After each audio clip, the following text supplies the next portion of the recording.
Hello! Today's stories come from r/Am I the Butthole? We've got 4 stories. First up, am I the butthole for dropping my sister's kids off at a daycare and making her pay for it? I'm a 19-year-old female and my sister is 25. She asked me to babysit for her. Her kids are 4 and 6, so she could go to a friend's party. I told her I can't do that day. I had an exam, so I had to be at college. I can follow some classes online and have occasionally babysat while listening to lectures. The day for which she needed a babysitter came. I answered the door in the morning, and the freaking kids were on my doorstep, and my sister was driving off. She just left them with me after I said I couldn't stay home that day. I called a friend that owns a small daycare. She told me I could drop them off there. Thank God. I gave her my sister's contact info and told her to keep me updated, and I texted my sister about what happened and gave her the address and the phone number. I picked the kids up from daycare since my sister wasn't answering her phone and fed them. She picked them up at 9ish and was absolutely livid that I left them with a stranger, that it was irresponsible, that something could have happened, etc. I told her that she knew I couldn't babysit that day and that she could have picked them up if she wasn't comfortable with that since I texted her the address. She told me I should have just skipped the exam to retake it later. I thought this was a reasonable thing to do when someone leaves kids on your doorstep without warning and you can't take care of them, but my parents are on her side. My mom told me my sister already has so much on her plate and that I should help out when I can. I guess babysitting at least one day a week for free isn't good enough. Am I the butthole? Edit. She and her friends went to an escape room or something. It wasn't a regular party. My parents weren't home that day to babysit, and you can retake exams here, but it's a hassle and it means that if I fail, I can't retake it. Just to clear some things up. I'm sorry if this post seemed obvious. Having both my sister and both my parents say that I was in the wrong made me doubt myself. There's not a lot of room for doubt here. The comment section was really one-sided on this, and I gotta admit, I was pretty much fully on OP's side as well. Not the butthole. The comments have it covered on this one, though. Suede Sparkle Nope said, "Not the butthole. You should text her. Do not leave your children on my doorstep unless you have made prior arrangements with me and I have agreed to watch them. The arrangements and consent need to be in writing via text.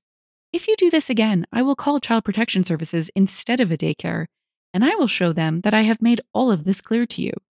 I love my nibblings very much, but they are your responsibility. I am not your co-parent." Kindly Area said, "Tell your mother that a party is not a responsibility. Tests, good grades, work, all responsibilities. She knew what she did was wrong. Total abandonment, not the butthole." Gadoff replied, "I'd be telling mom she can spend all her life looking after the sister's kids since she's fine with enabling her crap behavior." Parsimonious Salad said, "Your sister is lucky. When someone leaves kids on your doorstep without warning after you've explicitly said you couldn't take care of them, you might otherwise call the police or Child Protection Services. Tell her this is your other option and you'll do that next time. Oh, and stop watching her kids for her until or unless she learns to respect you. Maybe not even then. I can't get over the part about her just driving off and then not accepting your calls too. What if you were already gone for the day? Now she's left the 4 and 6-year-old outside alone for 12 plus hours. What the heck is she thinking? Not the butthole times 1,000. And now for a special treat. This is actually a best of Reddit classic from r/relationships, but it asked for a judgment at the end and is a great example of how people will write Am I the Butthole stories to excuse themselves. My husband sent me an immature, inflammatory email as I was driving to the airport for a 10-day work trip. Now he has cut contact. My husband and I, both 26, have been together for 5 years, married for 2 of those years. We just bought a house 5 months ago. No kids yet. Our lives have been crazy busy though. We spent all spring renovating our new house. At my job, I was given nearly double my usual workload after some of my colleagues were laid off. I gained some weight in the winter and have been busting my butt at the gym to get rid of it. Yesterday morning, while in a taxi on the way to the airport, husband sends a message to my work email which is connected to my phone. He's never done this. We always communicate in person or by text. I open it up and it's a sarcastic diatribe basically saying he won't miss me for the 10 days I'm gone.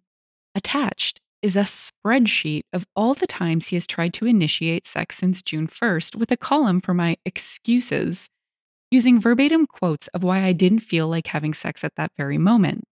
According to his document, we've only had sex 3 times in the last 7 weeks out of 27 attempts on his part.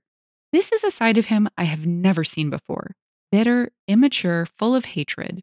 In person, he'd been acting normal the whole time, maybe a little standoffish in the last week.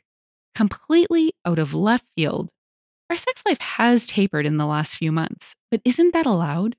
We are adults leading busy, stressful lives. I cook for him, I do his laundry, I keep our house clean and tidy. It's not like our sex life was going to be this way forever. It was a temporary slowdown due to extenuating circumstances. I immediately tried phoning him 3 to 4 times before getting on the plane. No answer. When I landed in my destination city, I tried calling 2 more times. No answer. I texted him saying we needed to talk and he needed to call me at his earliest convenience. No response. He's never intentionally ignored my communications before. I pretty much stayed inside my hotel all evening waiting by the phone, then cried myself to sleep. It's now morning and he still hasn't contacted me. I am supposed to be out visiting clients for the next 9 days on behalf of my company, and I am an emotional wreck. Why is he putting me through this? What the heck am I supposed to do? Wow, there's a lot to unpack there and so many ways to take it. First thing to note, though, I don't for one second believe that this is a full representation of the story. It reads skewed to an absolute degree, and OP gets really destroyed in the comments, as you might expect. Bain Ling said, "Haha, you guys think this was an attempt for the husband to seduce OP? The email is that of a man who is equally desperate and angry. A man who encountered so many unacknowledged rejections that he needs to count them. Let's put it this way. He started documenting sex attempts 7 weeks ago. When do you think the sex actually tapered off? I'm guessing several months before that. I really don't believe this was as out of the blue as OP would like us to believe." Turnball said, "Yeah, your husband is almost gone, if not already. You gotta be something special to put off a significant other for so long and still presume to get passes on fulfilling their needs. They aren't putting you through anything. There is a cause and effect here. They aren't willing to return your calls because you're making this about how they could possibly document the times and reasons. You cannot talk your way out of a problem your behavior landed you in. It doesn't work that way." Hans S.A. said, "Your husband is expressing legitimate concerns in an extremely immature and passive-aggressive way. Clearly, the communication style in your relationship is crap. Fix it or don't, it's your marriage. Maybe you should shower right after the gym. Tell him to pitch in with chores so you're not exhausted at night. There are literally 1,000 things you guys can do to address these issues. Having an r/dead bedroom is a one-way ticket to r/divorce." Continuing with the theme of OP getting roasted for skewed stories, we have, "Am I the butthole for telling my sister that her husband would take her more seriously if she didn't dress like she did? I'm 26. My sister Anna is 24, and she married my friend Lance, 27. He was the cool guy in our friend group, handsome, mysterious, smart, and quiet. I don't know how he ended up with my sister. She's the total opposite. Loud, funny, and outgoing. She's beautiful, though, really beautiful, and when they got together, everyone said how good they looked. Anna seemed to be really in love with him all the time. She used to say how dreamy he was, how good he treated her, and how spoiled she felt. But Lance was always so stern and quiet. She would revolve around him at family gatherings, but he wouldn't engage that much with everyone but me and her. I was surprised when he asked her to marry him. My sister never took the wifey role too serious. She had a non-traditional wedding, and Lance went along with it. She made a bunch of rules that he agreed to, and then they moved to his house. Anna banned house utensils from the wedding gift list. She doesn't work, didn't finish her studies, and they don't plan on having kids. My sister is pretty much only into her looks, and I didn't think Lance cared for that before. She's always on Snapchat or Instagram. I thought that after getting married, she would dress more appropriate since she used to use crop tops, blouses, dresses, and shirts that showed her cleavage. Short skirts or tight jeans, but she says that Lance likes her just fine. Last week was my dad's birthday, and we had a party. My sister and Lance came, and she was wearing a pretty short floral dress. Nonetheless, most of the men were looking at her, including my dad's friends. Lance was as stoic as always, and my sister came to my mom and I and said that she didn't know why he was so quiet since he's not like that. He is like that. What the F? So I told her that if she didn't dress like that, he might take her more seriously. She got sad and sat quietly the rest of the night, and I didn't think much of that, but a few days ago, Lance texted me and said that he would appreciate it if I didn't comment on his wife's way of dressing again. Did I miss something? Edit. I'm not in love with him. Oh my gosh. Whoa, jealous much? Does anyone else think that if you had to add a line to the end of the story and capitalize that you're not in love with your sister's husband, that you might have a problem? Yeah, OP is the butthole, and this whole story is just dripping with jealousy, in my opinion. Grab your marshmallows because OP is about to get roasted. Let's check out the comments. What old chap said, older sister watches younger sister nab the hot guy friend and then, so coincidentally, decides that there is a frumpy wife dress code her sister should adhere to. Glitter Sparkle Divine said, does Lance know you have feelings for him? Because it's either that or you're some 1950s housewife time traveling to the future. You're the butthole. Primary Criticism 929 said, you're the butthole. I don't get how you went Lance being quiet to the way your sister dresses. He could just have had a long day or something on his mind. You sound jealous of your sister and kind of in love with Lance. Maybe if you weren't so bitter, men would look at you too. Glad Cook 9897 replied, or he's quiet because he is uncomfortable around OP since she is in love with him. And now for our final story. Am I the butthole for describing my wife as fat to our young children? My wife is 41 and I'm 44. We both work in education and believe in properly explaining things to our children, a 4-year-old girl and a 5-year-old boy. We have agreed to never use because I said so reasoning with them. My wife is unfortunately around 3 stone overweight. Her weight has crept up gradually since having the kids, and I don't think she was even aware of this gain until I gently raised the subject with her last year. She agreed she needs to remedy this. Since then, we have worked together to shift the excess weight, and I'm proud to say she's lost around 10 pounds. But she still has a lot of work to do to reach her target weight. She is best at sticking to her diet if there is no temptation around. So for Easter, I got her flowers instead of an egg. She seemed happy with this.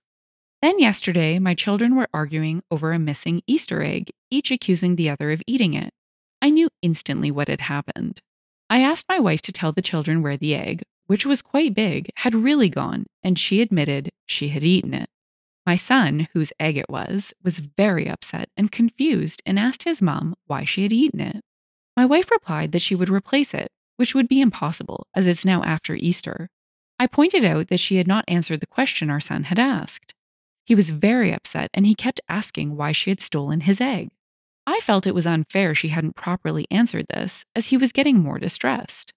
My wife completely threw me under the bus here and said, because I wanted chocolate, but Daddy didn't get me an egg. They already know the importance of healthy eating, so I explained that Mummy was not wanting to eat too much sugar. Several "but why" questions down the line, I finally said, because Mummy is fat and needs to work on this by not eating sweeties. I use the word fat because my sister is fat and always says it is not a shameful thing and she prefers to be described this way. She says to not use the word implies there is something wrong with being fat. I probably was a butthole to presume my wife would feel the same way about this term, and I wonder if I should have said overweight instead. My wife hasn't spoken to me since this and has seemed very upset. I feel terrible for upsetting her, but I think she was wrong to have taken our little boy's Easter egg without asking, and wrong to have blamed me for her actions. I regret upsetting her and possibly using the wrong terminology, but I had run out of ways to explain to the children why I hadn't bought my wife an egg. I wouldn't have had to explain why I hadn't bought an egg if she hadn't told them this fact, or indeed if she hadn't eaten the egg to begin with. But I do feel I might be a butthole for upsetting my wife. Edit. My wife said she didn't want anything for Easter. I felt uncomfortable with this and so got her flowers. I don't care about appearance. She has a family history of heart disease, including her older brother who died of a cardiac arrest in his 40s. I worry every day about her health. She watched our 5-year-old accuse his little sister, who was crying, of stealing the egg, without admitting she had taken it. Only when I asked her outright did she own up. I feel that's really unfair to both kids, which is why I asked. Edit 2. Please read my comment labeled response to comments in the top thread before replying. Thanks. I'm going to reserve judgment on this one and do a little dive to explain through the comments. The response was 3 single-space pages, and I think my poor little PC would explode if I tried to animate that text, so I can't share that. OP did rightfully get called out in the comments and take the butthole judgment in the end. Let's read some of the comments on the original story, and then I found a short snip from OP that gives us a better look at the reality of things and a conclusion.